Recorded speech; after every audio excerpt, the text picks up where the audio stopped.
So it's finally going to see the light of day. First time since January.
Okay, a lot of my viewers have been asking about a history on the car, and it has a somewhat interesting history, nothing crazy, but the guy I bought it from, he owned it for 60 years, and he bought it from the original owner. The car was bought right here in Monmouth County, New Jersey, brand new. It's always lived in Monmouth County, its whole life, 93 years. He bought it when he was 17. He found it was sitting in a garage. It had been sitting there for about 10 years. It was painted in house paint black, and him and his father actually bought it. His father was the mechanic, and they bought it, and he got it running, and he actually drove it to high school. It was his driving car back, I must have been around 1960, I guess, and he owned it for 60 years. The car had a paint job and a new interior done in 1971. He wasn't sure what year, but I found tags on the bottom of the seats. And that's probably about the last time this thing had any major work done to it, because, you know, his father got older, couldn't do the work for him, and he really couldn't do it himself. But, you know, he had the oil change and that kind of stuff. I don't think he drove it much, you know, especially the last 30 years. He probably only putted around the block because this thing with the front end was pretty bad, and you probably couldn't go over 25 in it. So when I was looking for one, I had a couple of requirements. It had to have a title. I wanted it running. Didn't have to be perfect, but I wanted it running. And I didn't really want to go more than 300 or 400 miles to pick it up. Well, lucky me. It was within 10 miles of here. And I probably paid a premium for that, but it was worth it not to have to transport and all that stuff. So that's about pretty much what I know of the car. I'm going to get a hold of the old owner and have a conversation with him again once I get this thing driving so he can see it back on the road and whatnot. And as far as naming it, I've had 100 cars in my life, probably more than that. And there's only 2 that I ever named, and they just kind of got names for stupid reasons. Actually, one of them was right over there, that Mark 8 in the distance here, not this nice one, the other one. I've had that for years, and it's getting kind of shabby, and past couple of years I've been calling it Raggedy Ann. But as far as naming cars, I've never done that. Maybe I will. I don't know. But anyway, let's get to that first ride.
Doesn't seem to be pulling or wandering. I think I did all right there, I hope.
Brakes, well, they're not the greatest, but they're not pulling and they're stopping it. So I guess they're all right.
Ah man, the transmission just slipped out of gear.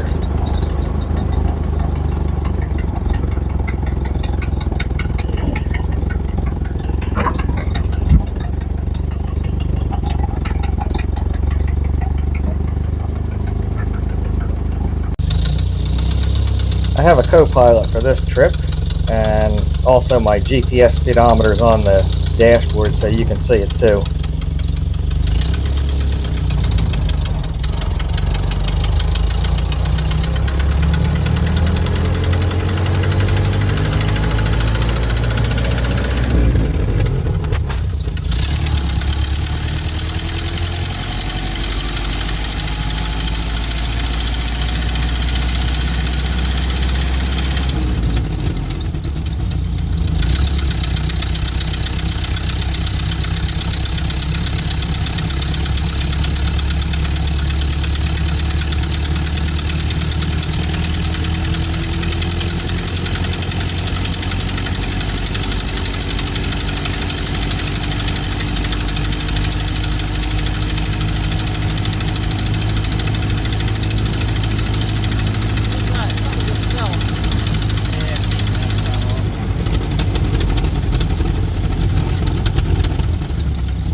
Okay, so there you have the first ride.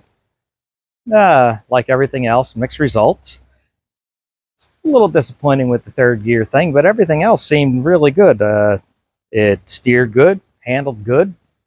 The brakes, well, they were mechanical brakes. They didn't pull, so I guess they did all right there, but I'm sure they could use some tweaking.